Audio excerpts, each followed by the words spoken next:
tertidur saat berkendara bisa juga sangat berbahaya karena bisa menyebabkan suatu kejadian kecelakaan. Assalamualaikum warahmatullahi wabarakatuh. Selamat pagi kawan-kawan ya. Jumpa lagi di channel saya, channel Ibu Susilo. Pernahkah teman-teman mengalami tidur sesaat ya? Mungkin saat berkendaraan, mungkin bisa memakai saat kita berkendaraan mobil atau kita memakai sepeda motor ya. Tubuh kita lelah, tiba-tiba kita seperti tertidur sesaat gitu ya. Atau saat kita duduk setelah beraktivitas tiba-tiba kita ngantuk, terus kemudian tertidur telap atau tertidur sesaat ya kawan-kawan ya. Seperti ini kawan-kawan ya, sasliutan istilahnya kalau orang Jawa. Pernahkah teman-teman semua berada di suatu aktivitas ya, berada di tengah aktivitas dan kemudian tiba-tiba tertidur dalam waktu singkat ini ya. Keadaan ini disebut microsleep kawan-kawan ya. Microsleep ini bisa sangat berbahaya kalau dalam situasi tertentu. Microsleep adalah keadaan di mana seseorang tiba-tiba tertidur ya selama beberapa detik. Hal ini bisa terjadi kapan saja kawan-kawan ya, dan di mana saja. Misalnya saat teman-teman semua sedang belajar di kelas, bekerja di kantor, bahkan saat berkendara atau mengemudi kawan-kawan ya. Kenapa alasannya? Microsleep ini diyakini terjadi ketika beberapa bagian otak sedang mengalami tidur kawan-kawan ya, istirahat, sementara bagian otak lainnya tetap aktif.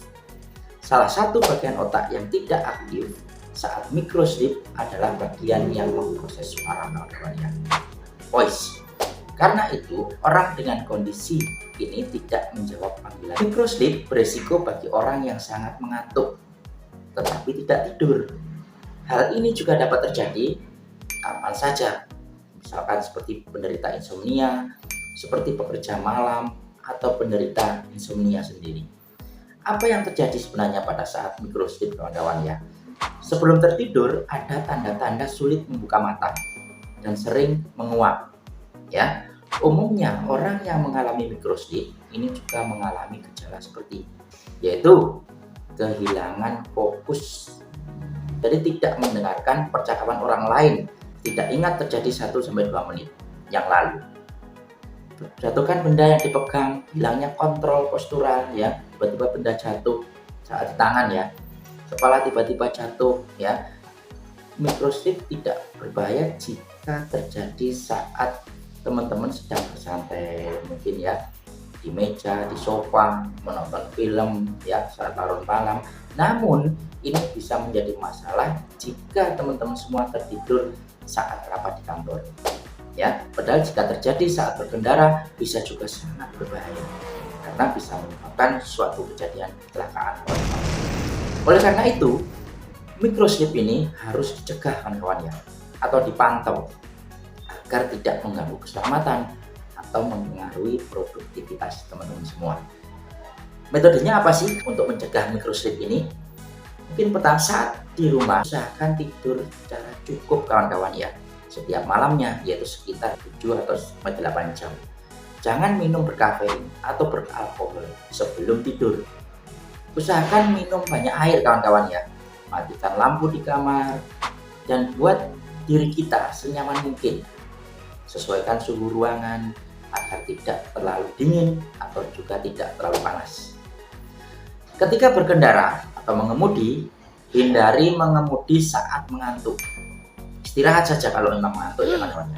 Jika memungkinkan, mintalah seseorang, teman ya, untuk mengemudi saat teman-teman ngantuk atau ingin tidur ya. Namun jika teman-teman mengemudi sendiri, lakukan hal-hal seperti berikut. Dengarkan lagu atau musik ya yang berirama cepat ya, mendengarkan audio, pilih konten cerita yang menarik. Segera tinggalkan jika teman-teman tidak bisa mengendalikan rasa kantuknya. Istirahatlah, minggir, rest area ya kawan-kawan ya, biar aman. Selama bekerja jangan mengoperasikan mesin saat teman-teman lelah. Lakukan olahraga ringan seperti peregangan otot, kaki, tangan ya, gerakan tangan untuk menghilangkan rasa kantuk.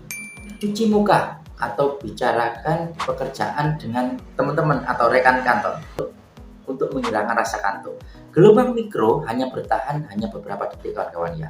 Namun hal itu dapat membuat teman-teman berisiko mengalami kecelakaan, terutama jika terjadi saat mengemudi atau mengoperasikan mesin saat bekerja.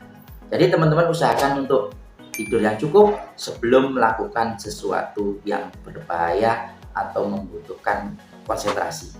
Oke, jika teman-teman sering mengalami insomnia, sulit tidur ya, tetap tidur setelah cukup tidur atau sering microsleep, jangan ragu untuk memeriksakan diri ke petugas kesehatan, perawat, bidan atau dokter ya, karena kemungkinan teman-teman mengalami gangguan tidur seperti sleep apnea atau narkolepsi namanya teman-teman ya. Jadi periksakan teman-teman apabila gejala microsleep ini, insomnia atau sering tidur, kesulitan tidur ya, konsultasikan. Semoga bermanfaat ya kawan-kawan ya. Video ini jangan lupa like, comment, and subscribe, and share bila bermanfaat. Sekian, wassalamualaikum warahmatullahi wabarakatuh.